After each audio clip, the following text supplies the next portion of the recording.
Hi friends, hi Pastor Tim and all the church. I'm here on this paradise, as the kid says, it's a piece of heaven, Camp California.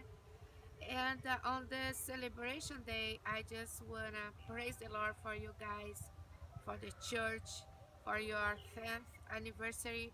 I know you guys went through so many trials, so many things, so many good things, and so many trials, but I know God has blessed you a lot. If you guys, it is where you are today, is because God make you stronger. And today you are stronger on Christ, and you achieving so many things, great things, and getting so many blessings from God.